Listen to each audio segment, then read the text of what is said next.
to request Mr. Since I sort of moved out of media to inspire a nation or inspire people to feel that entrepreneurship is something. So this book that I've written, I think, is as much for the person who's sitting on the fence, having graduated and figuring out whether I should be a professional or whether I should start my own business. But it's as much somebody who's been in a business for 10 years and wants to now look at scaling it up. It's as much for the professional who wants to lead his company, because I think there's a lot of learning lessons there. And I think it's also for the professional at 29 or 39 who feels, if I don't do it now, when will I do it? So it's a mixture of all of that. And I think the fun has been writing it, and I think you should at some stage try that yourself. But I think the fun has been writing it, and writing it very simply. And I hope that this kind of a book actually opens up a whole new genre of book writing in India. Right. Thank you so much, sir, for championing the cause of entrepreneurship in this country. And it's really an honor and a privilege to launch the cover of your book, which releases on 2nd April 2015.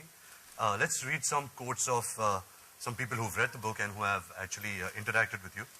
The first one is from Nandan Nilekani. Yes.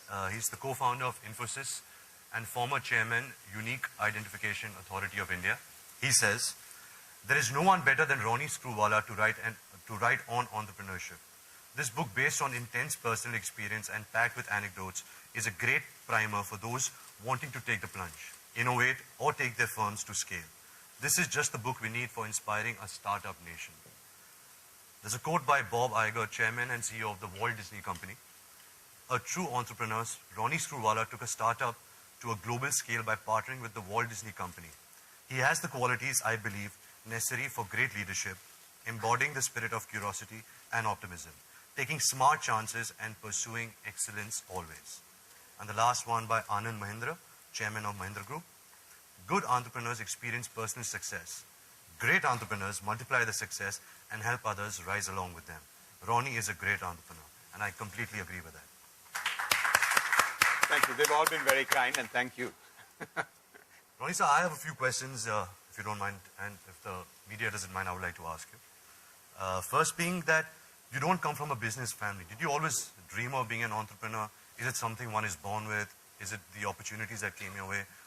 What's the journey been so far? You know, I grew up for the first 17 years in Grant Road, and I think the first chapter in my book is from Grant Road to Breach Candy.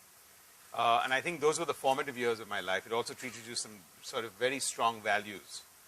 But I think one of my first failures, first real failures, was I was in cathedral school. I sort of graduated with flying colors, and I was overconfident. I went into college, and the second year I failed. And at that stage, it could have been a disaster, because here I was, I thought I let my family down. And those 6 months to 1 year, when all your friends move on in life, and you have failed, and you're regrouping and trying to do what you're supposed to have done all your life, because everyone told you were a brilliant student, gave me the time to introspect of what I wanted to do in life. And I think that was, I would say, the first time when I felt entrepreneurship and doing something on my own was what I wanted to do. And those were not early, but those are not easy days. Nobody was funding anybody. There wasn't an entrepreneurial ecosystem. So I think it was a tough time at that stage. It was also a time when my dad was absolutely determined that I should do my chartered accountancy. So that's how it started. But I think it was around that time when one decided I want to do something of my own. And other than the 2 years where I kind of handed over and did the Walt Disney Company and UTV combined, I think that's what I've been doing for the last 25 years.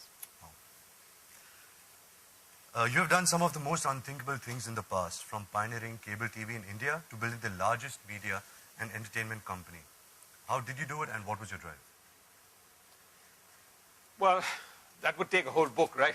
At the end of the day, if you want to answer those kind of questions.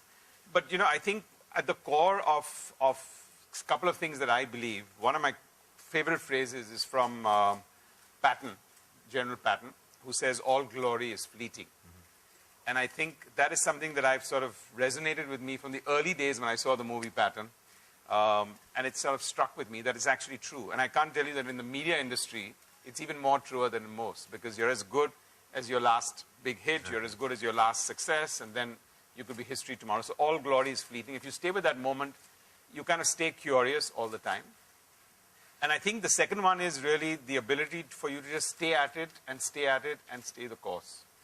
And I know a lot of people think, oh, but you came in there and then you exited this and then you sold this to somebody. But I'm saying I don't think there have been that many people who've stayed in an overall media and entertainment business for 25 years and still survived.